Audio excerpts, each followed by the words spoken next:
Hadoop environment, where previously at a high level view actually on earlier we discussed about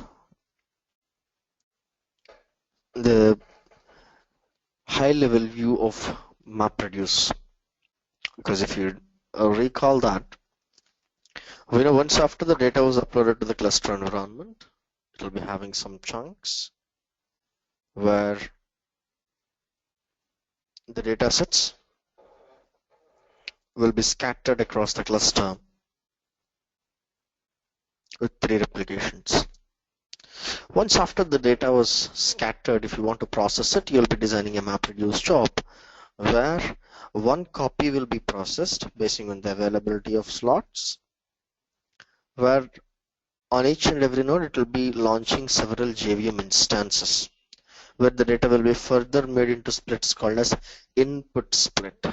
Perhaps this was the discussion that went on the earlier day. I hope everyone can recall that. Now it's time for us to discuss how exactly these input splits will be processed, because on that day we discussed that input split, each and every input split will be given as input to one of the mapper. So it's time for us to discuss how exactly those input splits, whatever that was given as input to the mapper, will further be processed by, and what are all the phases present in the MapReduce flow. So we're going to talk about that. So switching on to our journey, and here it is. All the data sets will be transferred in key value pairs on top of Hadoop environment. A most important and a bold statement of mine. Perhaps you might shoot me with a question. Should we upload the data sets as key value pairs into the Hadoop environment? No. You can upload your flat file. You can simply upload your flat file, and it is the Hadoop environment. These are all the components present in the Hadoop environment which will convert your flat file, whatever you uploaded, into key value pairs. The flat file, whatever you uploaded in the Hadoop environment, will be converted into key value pairs by components. There are some components, and those components will convert your flat file into key value pairs, and those key value pairs will be given as input to the mapper. And the key value data types, because when I say that the data will be converted into key value pairs, the data types of the key and value data types will be depending on the input format that we have. Hadoop perspective, there are almost 13 input formats, where basing on those input formats, the key and value data types will be depending on. Of course, we'll talk about what are all those input formats and how they'll happen. And there are 3 phases by default on top of MapReduce. Mapper phase, where exactly your logic will be applied. Reducer phase, whereas I specified the aggregation will be performed. Shuffle and sort phase, which is the default phase taken care by the framework. Perhaps while triggering a MapReduce job, you need to define the logic for the mapper, you need to define the logic for the reducer, and you need not to define any logic for the shuffle and sort. Shuffle and sort, a default phase taken care by the framework.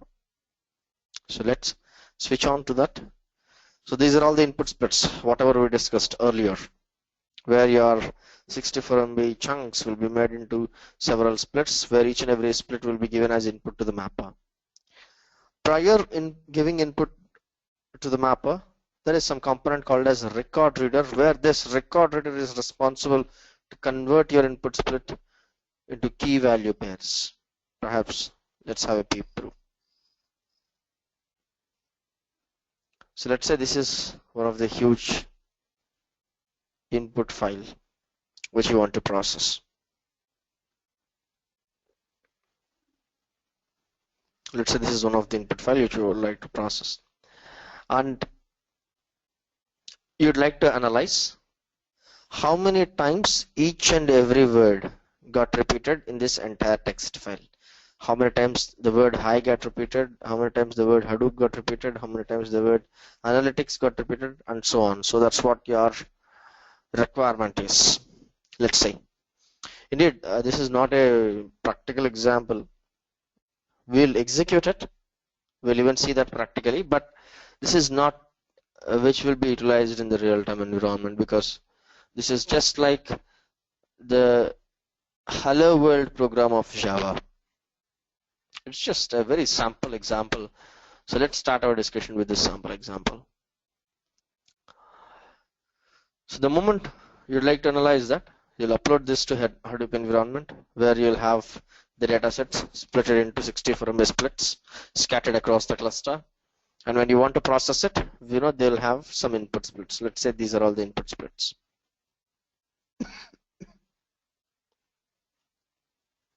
Let's say these are all the input splits. Since this is a text file, while processing, you'll mention what type of input format it is.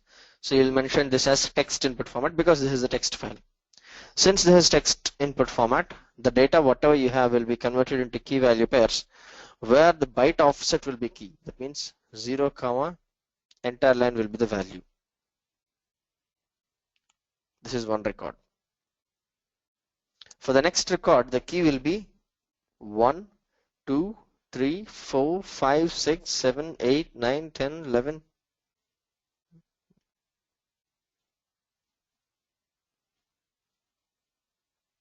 30. 30, entire line.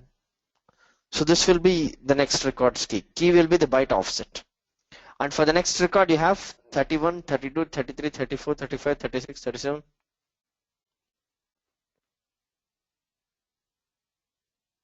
And so on, somewhere around 60. And here you'll have 90. So this is how your data will be converted into key value pairs. And here also the same.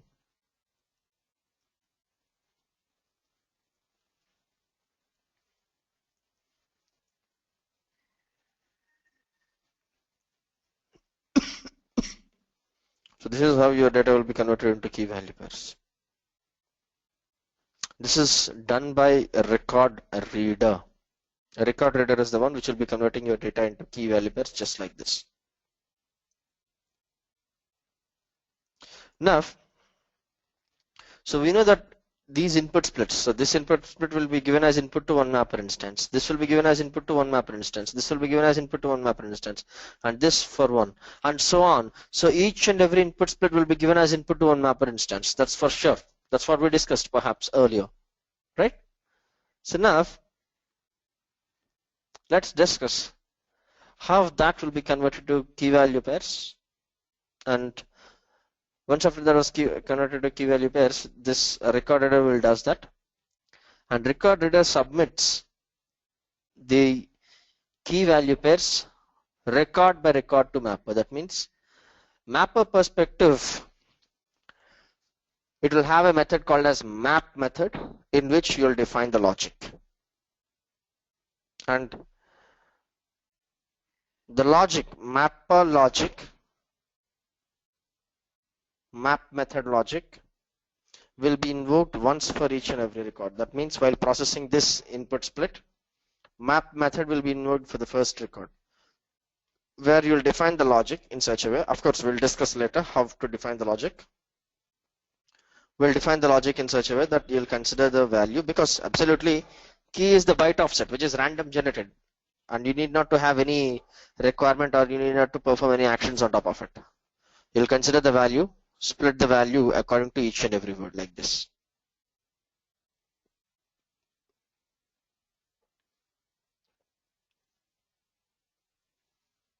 And after splitting it, you'd like to blindly award one for each and every value. This is my logic.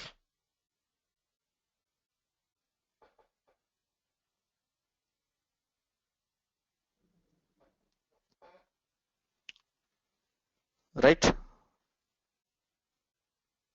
The same logic will be applied at all the situations, at all the mapper instances. So as after processing the first record, everything we're gonna give you the same sort of output, right? And then the same logic will be applied even for the reducers also, right? I mean, for the other records. So you'll have the things like this.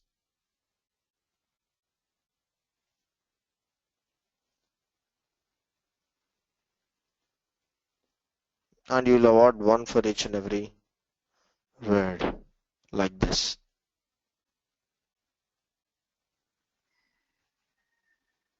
Same will be applied for all things.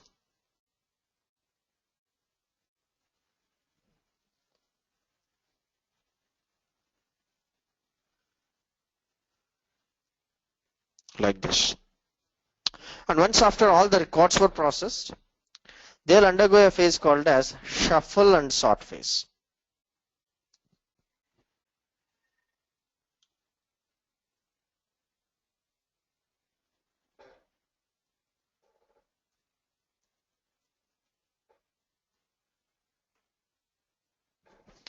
For shuffle and sort perspective, whatever the output you got from the mappers, the same key, because if you observe, mapper output will be word, key will be the word, value will be 1.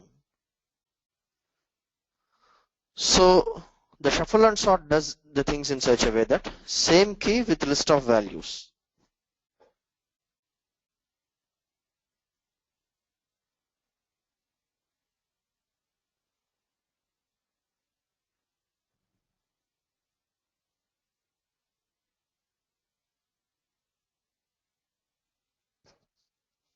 Those many times you have the word analytics got repeated, those many ones will be populated here.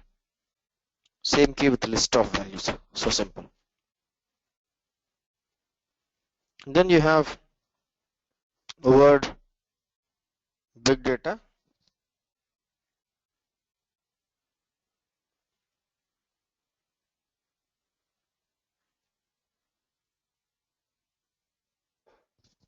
With list of values again. How many times the word big data got repeated, those many ones will be populated.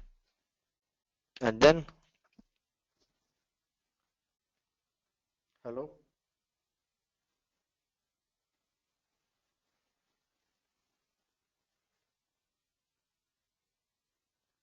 We need to have Hadoop, right? Hadoop and then Hadoop.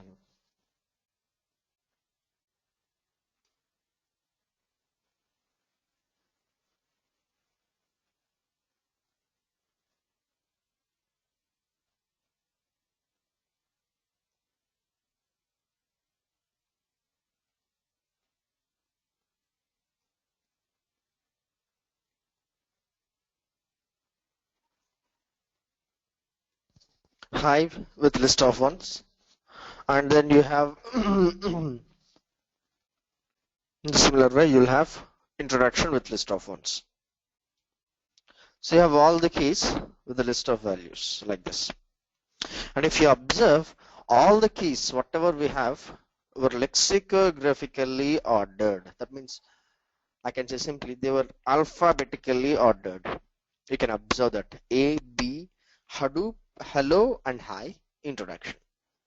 So all these keys will be ordered, which is nothing but they were sorted, and same key will be with list of values. So that's how shuffle and sort will give you the output. Same key with list of values. This is how it will give you the output. I can say simply that's what shuffle and sort does always. Right? So now let's see how the flow continues. Whatever the here you can see, mapper logic, splitting the word and awarding 1 for each and every word. That will be the output from the mappers, where output from the mapper will be collected by output collectors. These are all the output collectors which will be collecting output from the mappers.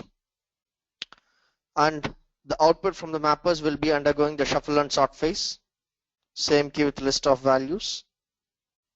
That will be given as input to the reducer. They will be given as input to the reducer.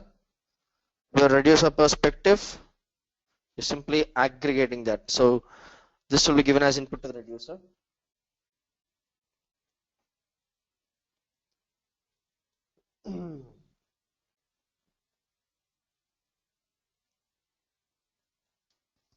Again, the reduce method will be reducer perspective.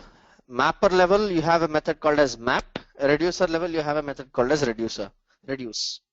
So the reduce method will be invoked once for each and every record. So you will not touch the keys here. You will keep the keys as it is. And you'll count these values 1 plus 1 plus 2, 1 plus 1 2, 2 plus 1 3, 3 plus 1. You'll define a logic to count these values. Let's say 458. That means the word analytics got repeated for 458 times in this entire file. Similar way for the next record.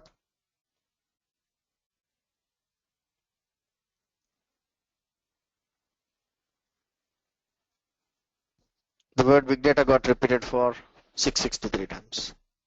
This is what your requirement is. So you got word with sum of repetitions. So that's what you require. That's how you can make it with a simple map reduce job. Right?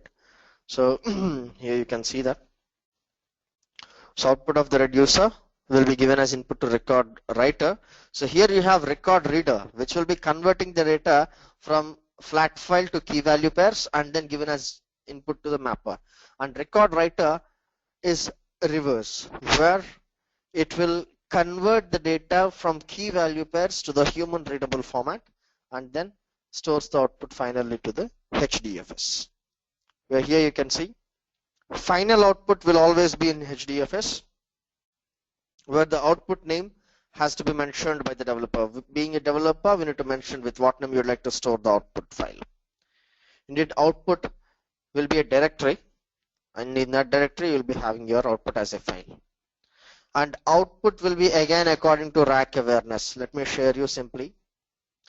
Let's say you have a 20 node cluster where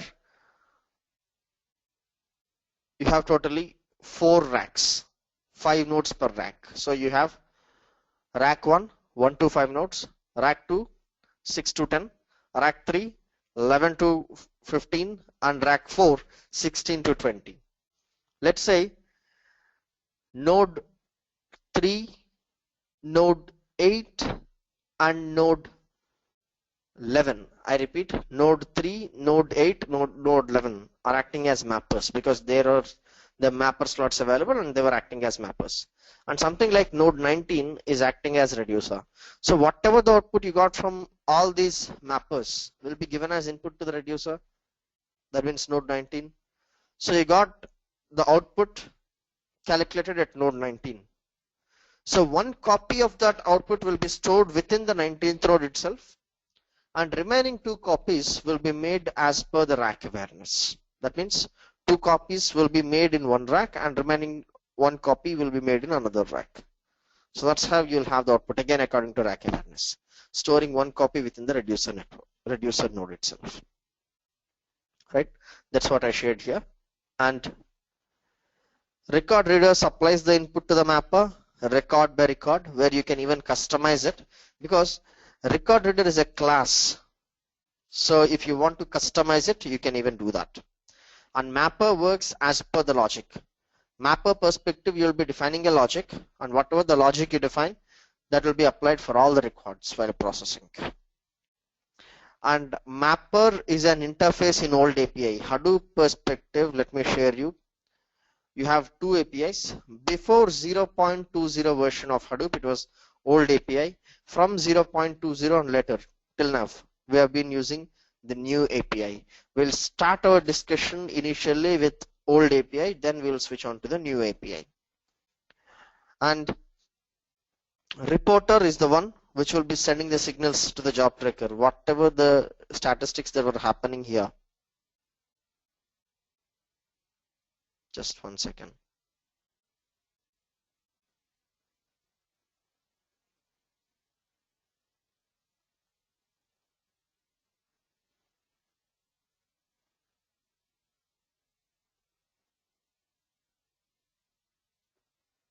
Whatever the statistics that are being performed here, that means mapper, how the mappers were performed, how all these mappers are being performing, and how the reducer actions are performing, how many records were being processed. So all those statistical information will be sent as input to the job tracker. They will be always updated to the job tracker, and this will be job done by reporters. A reporter will does the job for you. A reporter always send the status to the job tracker.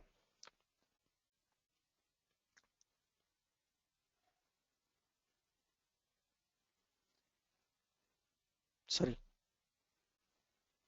A reporter is the one which will be sending the signals to the job tracker, always status updation. And you'll have only one reducer by default. Let's say irrespective of the number of mappers, whatever you have, because mapper number will be depending on the availability of slots and availability of input splits, how they were created and all the stuff. How the data was scattered across the cluster and all the stuff. But reducer perspective, you'll have always only one reducer by default. Whatever the output you got from the mappers will be given as input to that reducer only. You'll have only one reducer by default. Of course, if you want, you can even customize it. But by default, you'll have only one reducer. You'll have only one reducer by default. Where if you want, you can even customize it. So number of output files always equals to the number of reducers. Where let's say if you set the number of reducers to 2, in previous discussion whatever we made, if you recall, node 19 is acting as your reducer. So whatever the output you got from all those mappers, node 3, node 8, node 11, so whatever the output you got from all these mappers will be given as input to the 19th reducer, because you have only one reducer. But if you have two reducers, let's say node 18 and node 19 are acting as map reducers, so the output from the shuffle and sort has to be given between these two.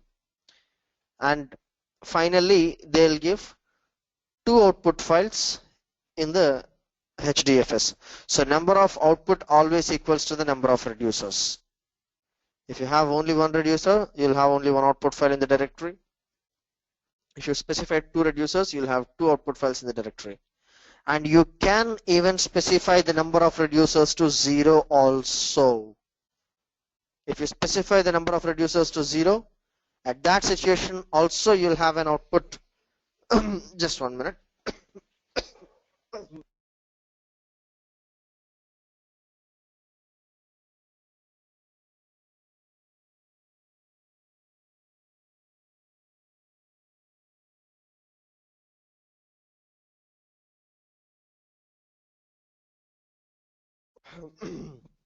Sorry. So if you specify the number of reducers to 0 also, even at that situation, an output will be stored in the HDFS, where whatever the output you got from the mappers will be directly stored into the final output. So mapper output will be the final output if you specify the number of reducers to 0. So that's what you can understand clearly. And even output collector is the one which will be collecting the output from both mapper and reducer, where here you can see output collectors are the one which will be collecting the output from the mappers and reducers. All the key value pairs are shuffled and sorted as per the keys. That's what lexicographically ordered. And the default partitioner is the hash partitioner, where you can even customize it. We'll talk about what exactly the partitioner is within few minutes. And you can define a mapper logic of your own, provided if you don't want to define any mapper logic. By default, Hadoop will provide a mapper logic from its end, but of course it will not have all your requirement. It will be with the default functionality, where we call it as identity mapper. If you define any mapper logic, that will be applicable. If you don't define any mapper logic, Hadoop framework will provide the default mapper called as identity mapper, which will have the identity functionality. If you don't define any reducer, it will provide a reducer from its end, which will be the default functionality identity reducer. If you don't define any partitioner, Hadoop will provide a partitioning functionality from its end, where we call it as hash partitioner. Of course, shuffle and sort has to be always the mandate phase. And record writer fetches the data back from your key value format to the actual format. So that's what we discussed till now. So here you can see the record writer will give you data from the key value format to the actual format output of the reducer. Please, any question? Any question? Vignesh, I have one question. Yeah, please. Um, uh, there was an this thing, right? When there could be no reducer at all. A reducer is basically for aggregating, right? So if we don't have reducer, when do you think we will not have a reducer at all? Like any example of why and when we will not have any reducer? Let's say there are some situations where you'd like to only filter the data sets. You'd like to only filter the data sets. You're not performing any actions or aggregations on top of them. You can simply go for eradicating the reducer. You don't require a reducer at all. Oh. If you want to perform any metrics, then you want. If you don't want to have, no problem. You don't. Okay. And whenever we have the say the data nodes are like N1 and N2 of one rack and N3 of another rack, right? So when we will be having our computation program of MapReduce placed on these data nodes, is it? Wherever the data has been loaded. I don't get you. Can you please repeat your question, please? Oh, okay. There was one example you said 5, 8, and 11 or 17 will have the mappers, and then 18 and 19 will be reducer. So what are these 7, 8, 9, 18, and 19? They're the nodes, right? The data nodes. Yeah. There are the nodes. They are all the nodes. Yeah. They're all the nodes. They're the data nodes, right? Not the data nodes. Node numbers. I mean the computer numbers, server numbers. Will not address them. But are those the data nodes, or is it just a different node? Just for a node will have data node and task tracker running together, right? Yeah, correct. Yeah. They'll be running together. So that's task tracker. Okay. Okay. Yeah. And identity mapper or identity reducer, when we don't have any mapper or reducer, what actually is identity here? Identity mapper will come with some identity functionality. Let's say if you use identity reducer, so shuffle and sort phase will be rolled back. In our case, if you use identity reducer, let's say the input to the reducer will be, let's say Hadoop comma list of 1111111, and identity reducer functionality will perform the things in such a way it will roll back. So that means output from the identity reducer will be Hadoop 1, Hadoop 1, Hadoop 1, Hadoop 1, and Hadoop 1, so on. So it will be simply rolling back the shuffle and sort phase. That is what identity reducer does. Oh, okay. Thank you. Yeah.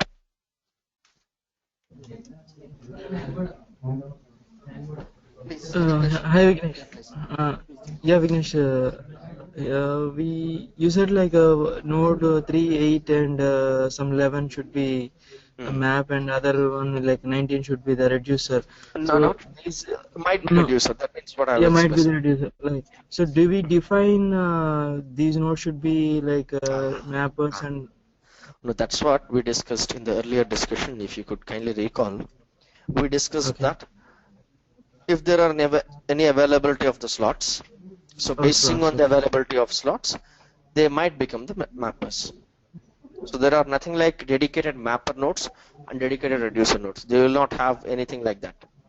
So wherever you find the availability of slots on your data sets, they might become the mapper nodes, and wherever you have the availability of reducer slot, that can become the reducer node. So there is nothing like, you will not specify these has to be with the mappers and these has to be reducers. You will not specify. Okay. Okay. Yeah.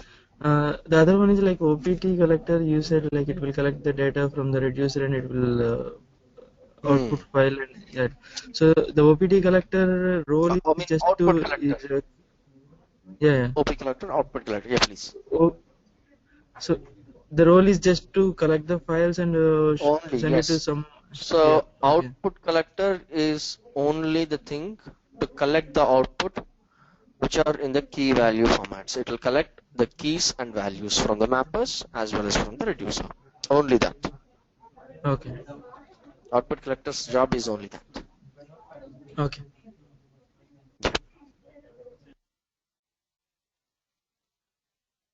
Any more till this moment, or anything still unclear, or anything that I made clumsy, please?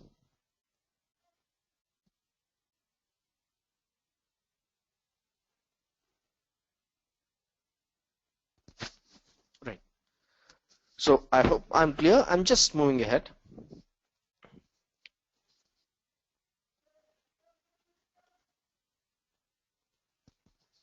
So a record writer is the one which will be fetching your data back in the actual format. Whatever the output you got from the reducer, it has to be fetched in the key, again, a normal readable format, and that's what the record writer does. Record reader will convert your data into key value pairs, and record writer will fetch that in the normal format. And you have something called as partitioner. So let's talk about that. Let me depict a simple picture.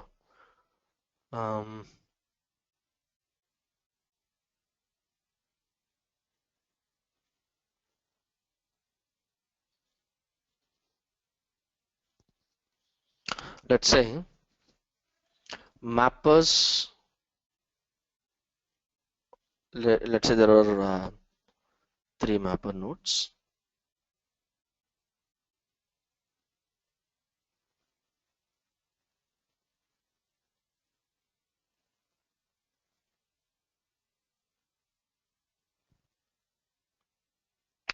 And the output from the mappers are like this.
Let's say this is the output you got from the mappers. And of course, we have the shuffle and sort. Where shuffle and sort, you'll have the output like this.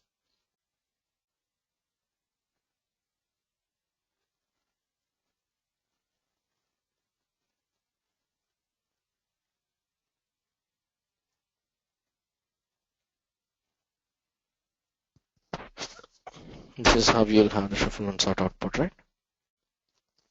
Big data 1, 1, 1. And then you're gonna have something like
So well, this is the output you got from the shuffle and sort, right?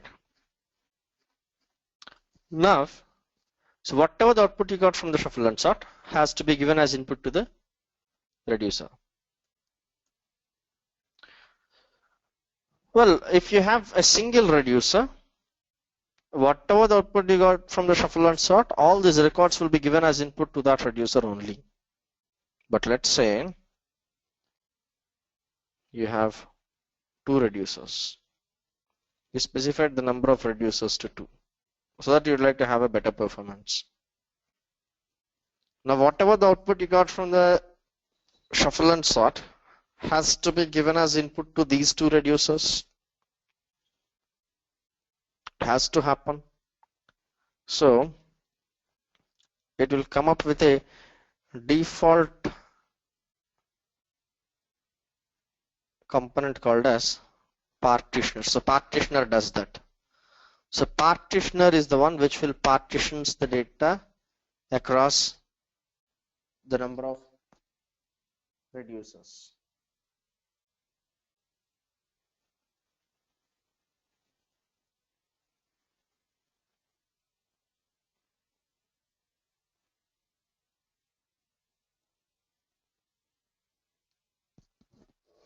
Partitioner will give you that, which will partition the data across these two. Where the default partitioner is hash partitioner. So let's discuss how the hash partitioner exactly work. So here you have two reducers, which is the 0th reducer, the first reducer. Each and every key value pair, since these are all the objects, because key is an object and values are also objects, so everything will be associated with the hash code. Let's say the hash code for the big data is, let's say 5646, something like this.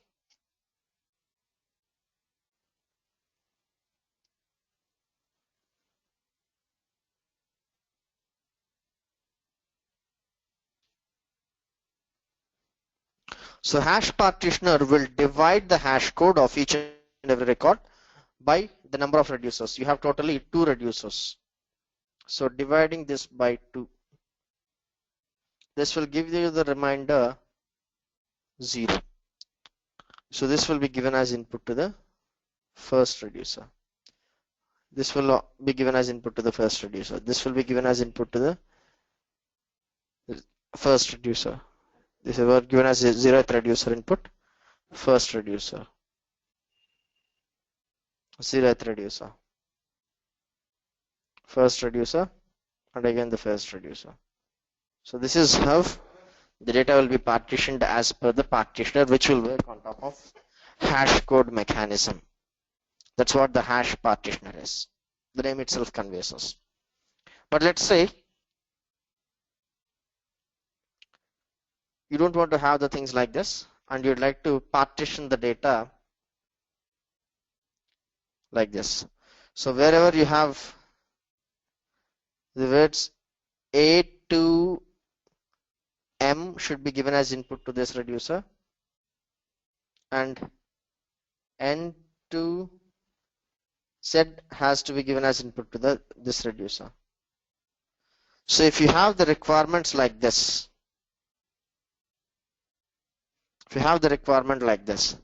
definitely hash partitioner doesn't work out.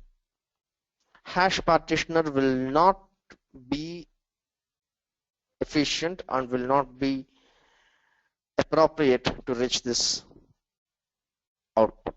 At those situations, you have to customize the partitioner logic. So hash partitioner comes if there is no partitioner specified.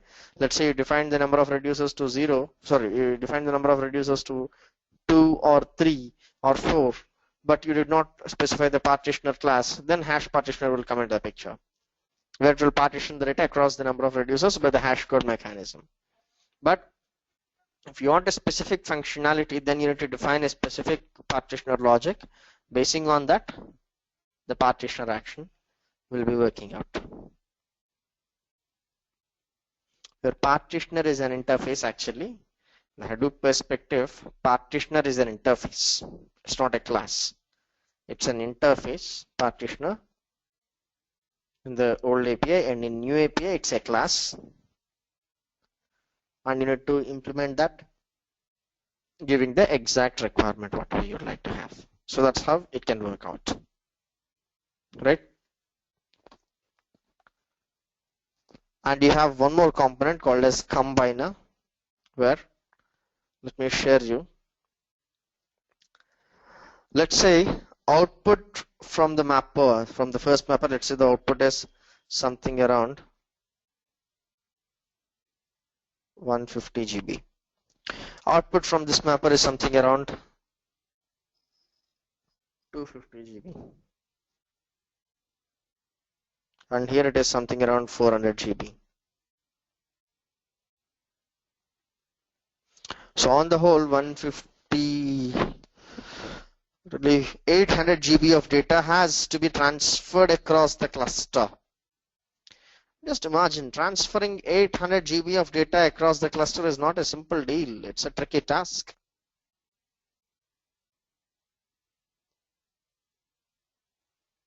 Where definitely your network will become a bottleneck. It might become an overhead. So owing to that, there is something called as combiner, where combiner perspective, whatever the output you got from the mappers,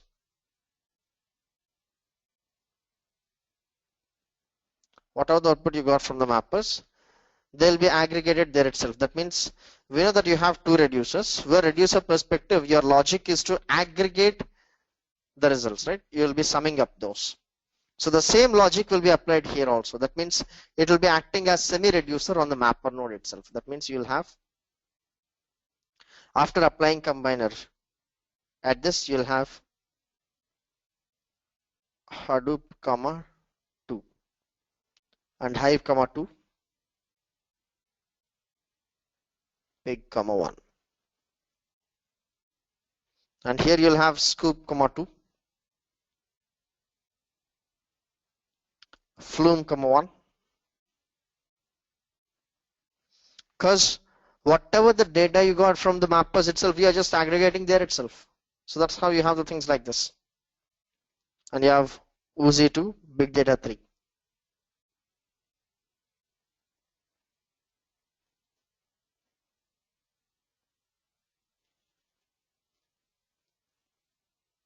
And Hive 1. But on the whole, if you want to know, definitely there should be a reducer action to perform. So again, you'll have the shuffle and sort, where shuffle and sort perspective now, you'll have Big Data 3,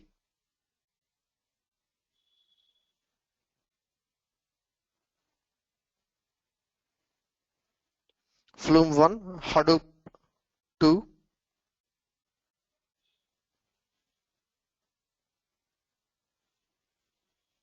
because already the aggregation was performed there. Hive, it's 2 comma 1. So you'll have 2 comma 1 here.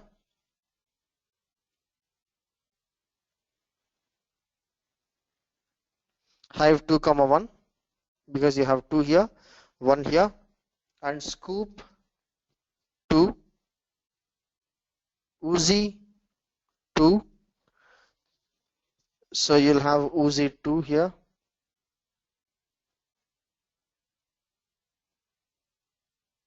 And Pig, you'll have Pig 1, Pig 3. So you'll have 1 and 3.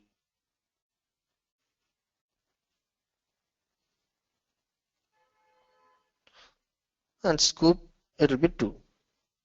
So this is how you'll get the output if you have combiner. Because the data was already aggregated on the mappers. But on the whole, you'd like to aggregate.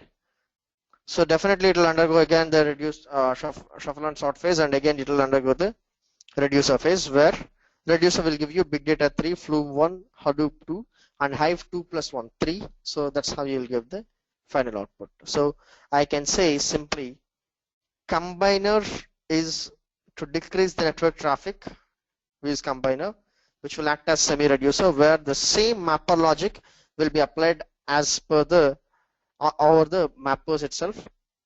Just imagine you can use the same mapper logic, or you can even change the logic. If you want to use the same mapper logic, the values must obey associative and commutative properties, because a simple thing, if you want to use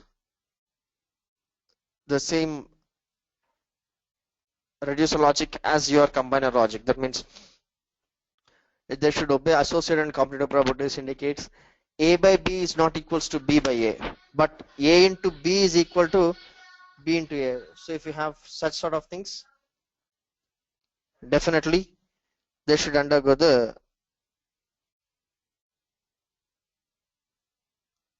just give me a moment, 1 minute, please kindly let me attend a call, a bit important call from office place. 1 second please.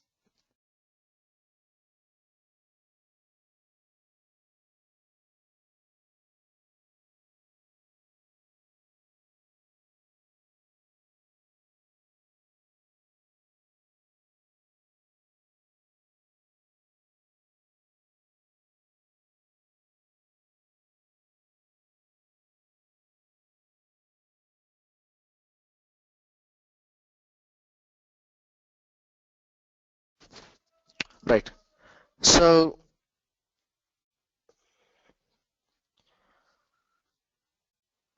if you want to apply the same reducer logic as that of your mapper logic, the values must obey associative and commutative properties. That means A by B should be equal to B by A. So it's not equal to B by A. So if you have the logic like A into B equals to B into A, so if you have those sort of things, then you can use the same logic of reducer as that of your combiner, or else you can even change it. Usually we'll be using same logic as that of your reducer for the combiner as well. So the major concept of combiner is to decrease the network overhead. And output of the mappers, whatever you got, you're getting these outputs from the mappers. These are all the output you got from the mappers. So output from the mappers, we'll address that as intermediate data, which is the semi-processed data. So this intermediate data will be stored in the local file system, which will be stored in the temporary directory, where once after the reducer was finished, that means entire MapReduce job was finished, that intermediate data will be deleted away. That intermediate data will be deleted away once after the job was completely finished. And you can even physically see this temporary directory.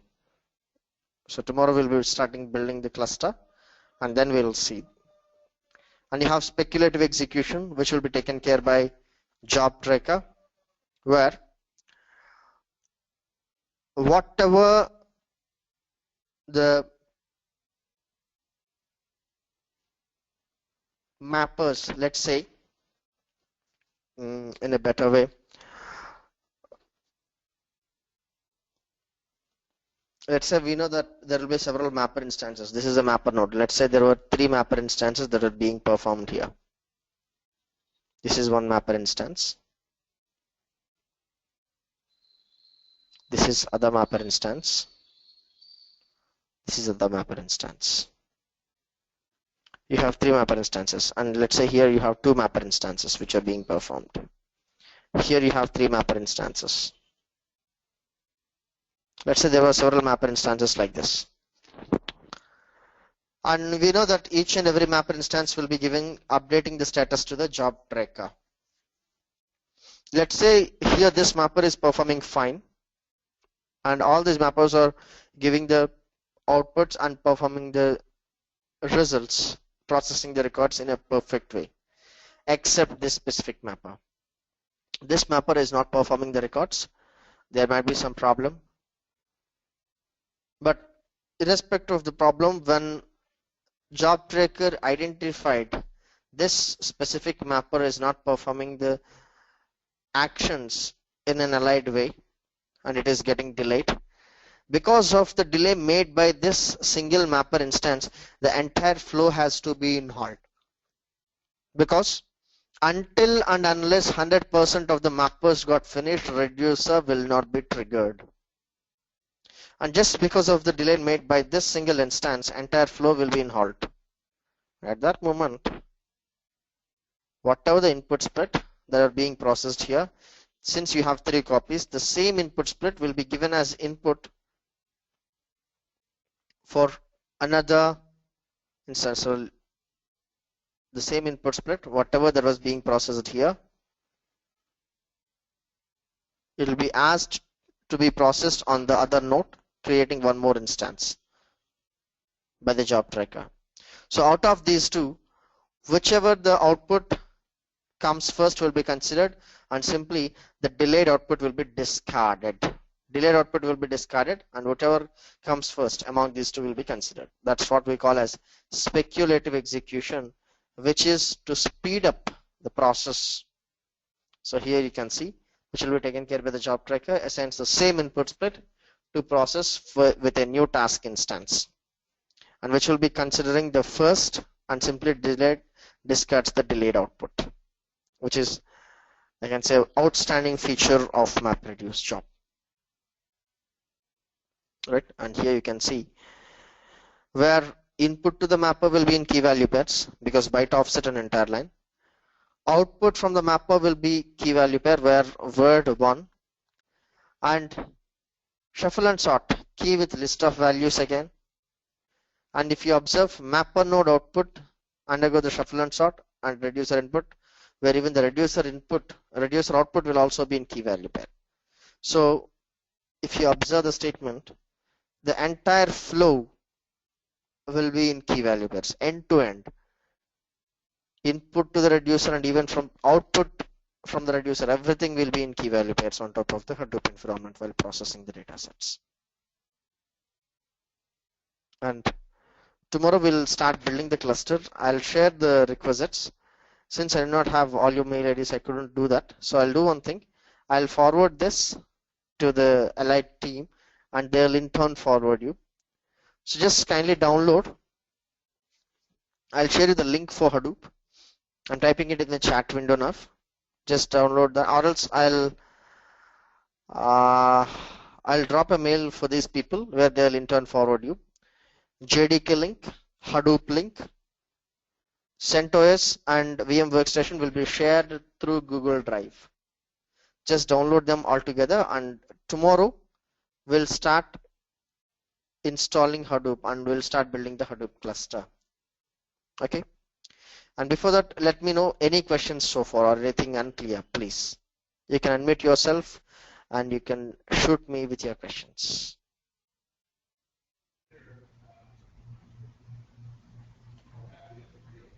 Vignesh, I have a questions. We talked about hash partitioner, right? So the hash partitioner, there we have one issue, like when you define A2M is for one reducer and N2Z is for one reducer. So what we do in that case, like do we have any other alternative partitioner to reduce, So to process? we need to define our own partitioner at those cases. So you'll define your own partitioner by implementing the partitioner interface, and then you need to define the logic in that perspective, and whatever the logic you define, as per that logic the data will be partitioned across the reducers. So you need to define that. Okay. And coming to the Please. And coming to other one, like a combiner, we are aggregating it at the map level itself. Yes. So and then we are moving to the shuffle and sort. Then and from shuffle and sort also we are doing the same mapping. I mean same way to map to the reducer, like hash partitioner, or do we have any other way to? Because previously we have list of 1 1 1 1 always, but eradicating the list of ones. So since we already aggregated them on top of the mapper level, whatever the output you got from the mapper values will be given as input during the shuffle and sort. Only that. Okay. but still the hash partition is still there in that, right? It's up to you. If you want, if you have two reducers, then you can use the hash partitioner will come onto the picture.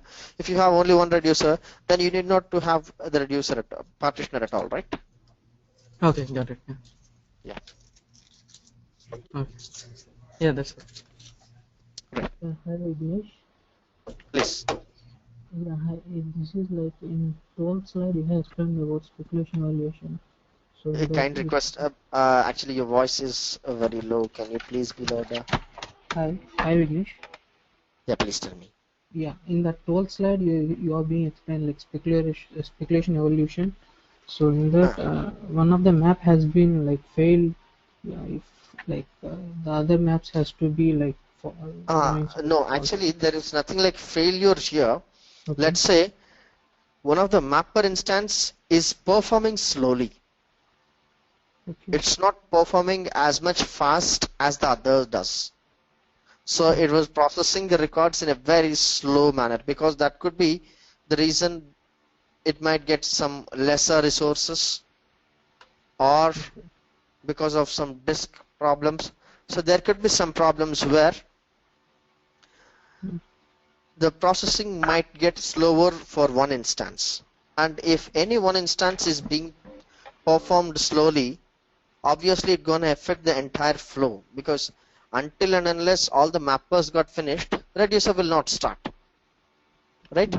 Yeah. So if that happens, entire flow will be in halt. And so in order to eradicate that, whatever the input split that were being processed by the current slowly performing mapper instance, the same input split will be processed by instantiating one more mapper instance. Out of those two, whichever performs the first will be considered, and whichever delayed will be discarded. Simple. Yeah, okay. Got it. Yeah, okay. Thank you. Yeah.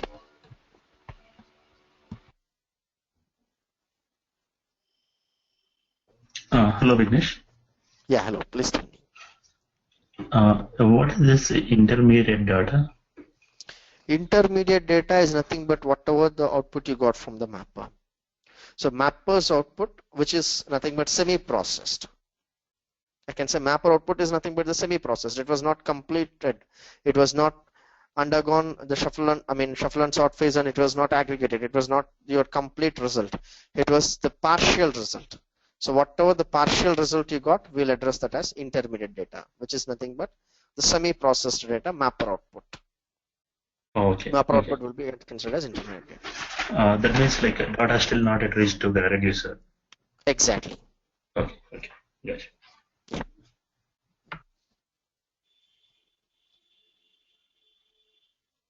Any more? Yeah, please. Will you be sending that to Google Drive immediately? Yes. Tomorrow? Yeah, I don't know how to just share that actually. So I'll do one thing. I'll share that to the team, and the team will in turn they'll share you. I think that would be a better approach. Yeah, I mean I just need enough time to download and get everything Oh, ready really? tomorrow. Okay, sure. So just kindly ensure that everyone, please kindly download the Cent operating system and VM workstation, and I'll send the link for JDK, because in order to build cluster, definitely we require Java, and please kindly download Hadoop as well. So if these four are required, two will be shared through Drive and two will be shared through links. Just download these four, ensure them that they were on your machine for tomorrow's discussion. Please kindly ensure that.